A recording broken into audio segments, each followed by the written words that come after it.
Hey, you're about to watch a clip from my live stream about Mick Lynch, Tory eviscerator. We've all enjoyed watching him go on the media and rinsing Tories on their water carriers this week.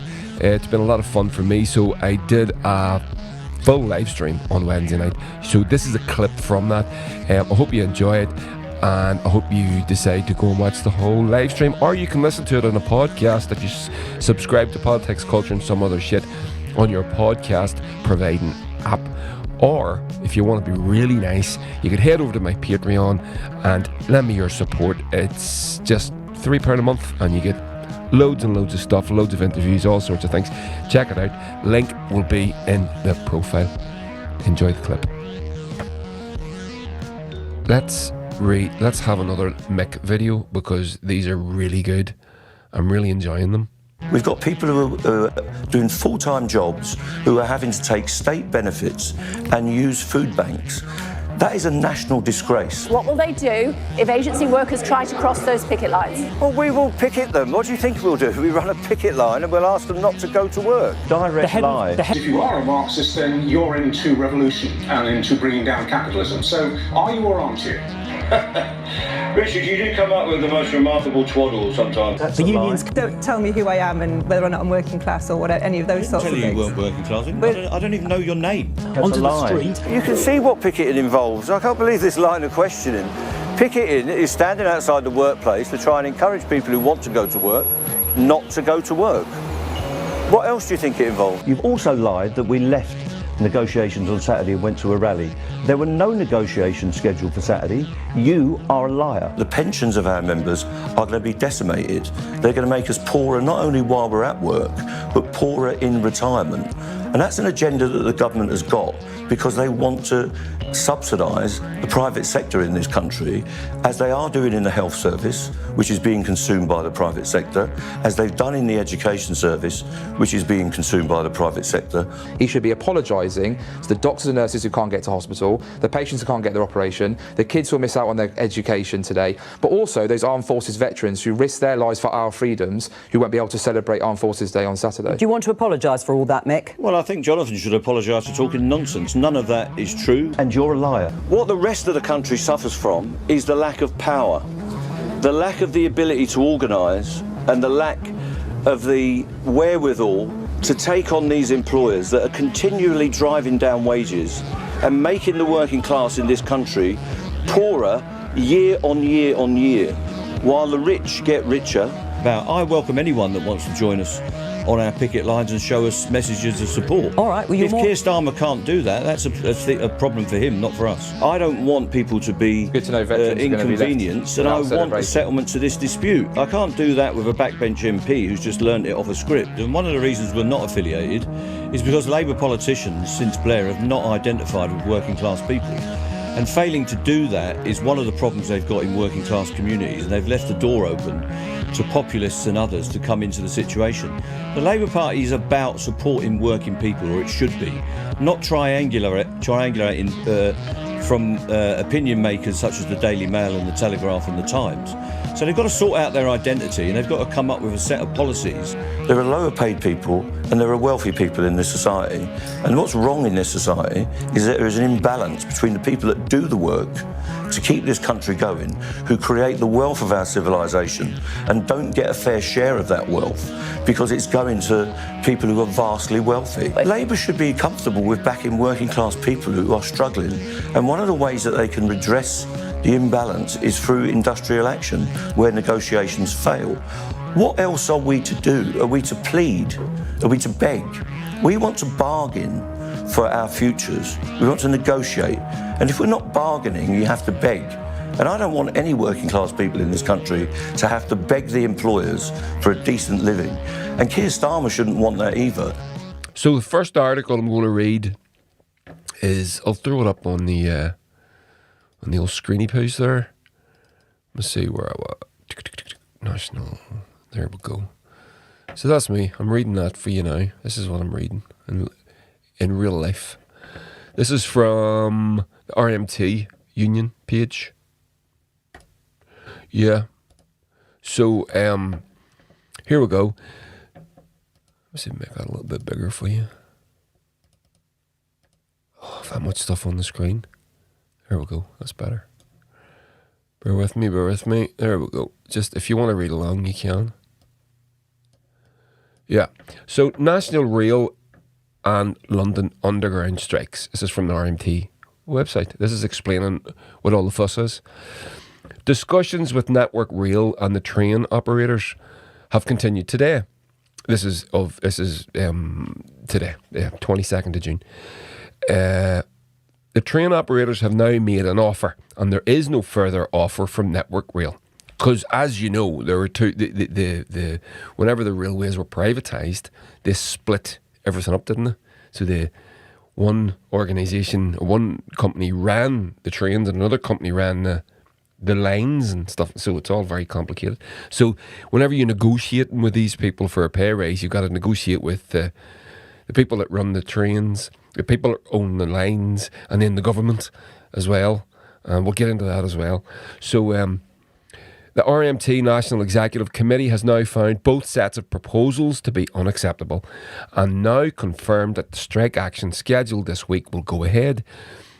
It is clear that the Tory government, after slashing $4 billion of funding from the National Rail and Transport for London, has now actively prevented a settlement to this dispute. Why is my sorry, bear with me. 1, 2. 1, 2, 1, 2. Oh, sorry. I know what's happened.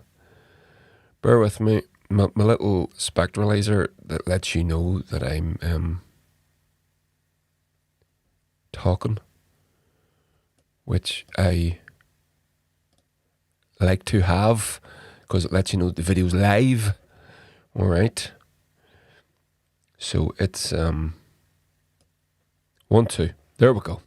Sorry about that. That was a complete distraction for me. The rail companies have now proposed pay rates that are massively under the relevant rates of inflation, coming on top of the pay freezes of the past few years.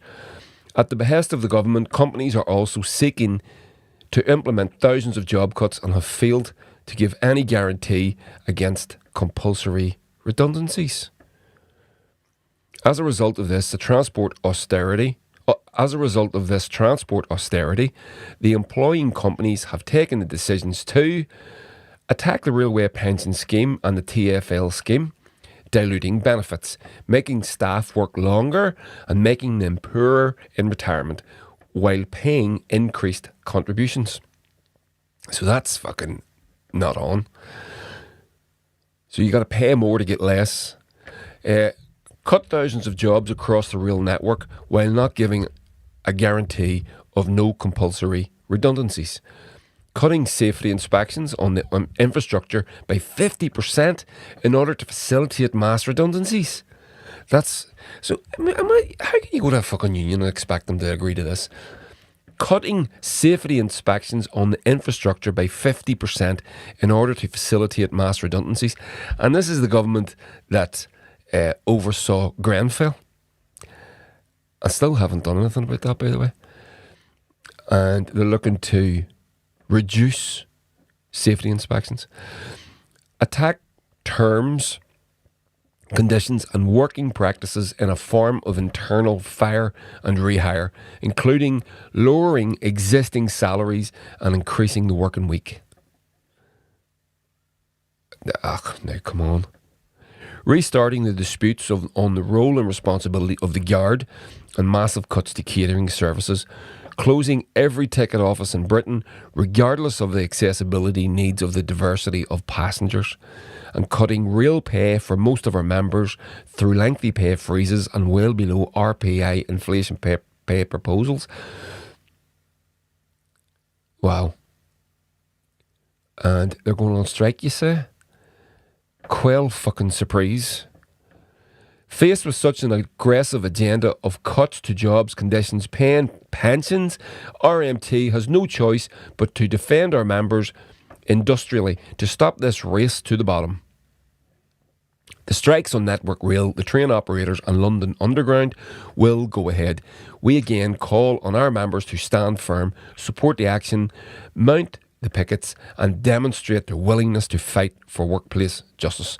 The RMT supports the campaign for a square deal for all working people in the face of the cost of living crisis, and our current campaign is a part of that more general campaign, which means that public services have to be properly funded and all workers properly paid with good conditions. RMT remains available for discussions that will settle this dispute and ensure our transport system can operate without disruption. I mean, there's none of that sort of seems outrageous to me, other than this middle part: attack railway pension scheme and all. You know what the employers have decided to do, and we know what this is all about, don't we? We know that this is in order to provide what? Profits. That's it. That's all it is. It's just for profits and fucking nothing else. Where do you think the profits come from? So let's get to the videos, because Mick gets to that. And I'm sure, just like me, one of the reasons that you've been so taken with Mick was not only his ability to cut through the waffle and the obfuscation and the nonsense. It was the muscularity with which he was doing it. Straight to the point. I mean, he literally cut these people's throats live on the air, and there's no one got away with it. If you were trying to fuck about with him at all, he just eviscerated you. And it's quite clear when these people go on to your television to talk to you, they clearly have another agenda, and a part of their agenda is to get back on the television, right? Is to push a career. Now, unless Mick is a complete psychopath, these people are not inviting them back if they don't have to. It's not happening, Michael. Sorry, brother. But he clearly has no other intentions or goals other than to represent his workers, and that's exactly. And there was I heard someone what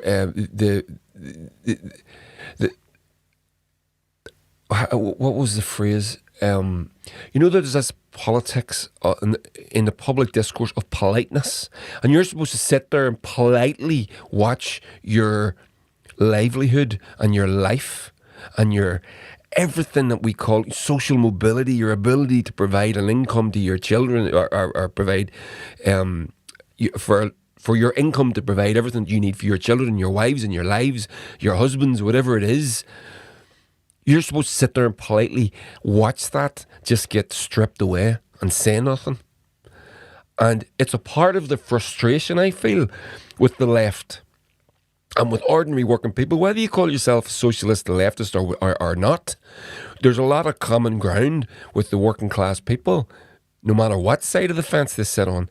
And a part of the frustration for me is that whenever I'm sitting watching these so-called, I will watch questions. I saw Sarah O'Neill there, our friend up on the North Coast. She put up, I retweeted it, that Mick Lynch is going to be on Question Time tomorrow night. Now, I'm going to watch Questions. I threatened to watch it a few weeks ago when it was coming from Belfast, and I couldn't fucking do it because it's just frustrating. I'm watching this one because some motherfucker's going to get the fucking asses kicked. And it's not for the sake of... I'm not getting a kick out of it for some sort of... I'm not getting some sort of underhanded pleasure out of it. I'm not a masochist or anything. It needs said. People like Mick need to be on the airwaves, holding these people's feet to the fire, and they're trying to do it to him. They're trying to make him out to be all sorts of horrible things, and he's just calling everybody out. And when I say everybody, I mean everybody, and it's about fucking time.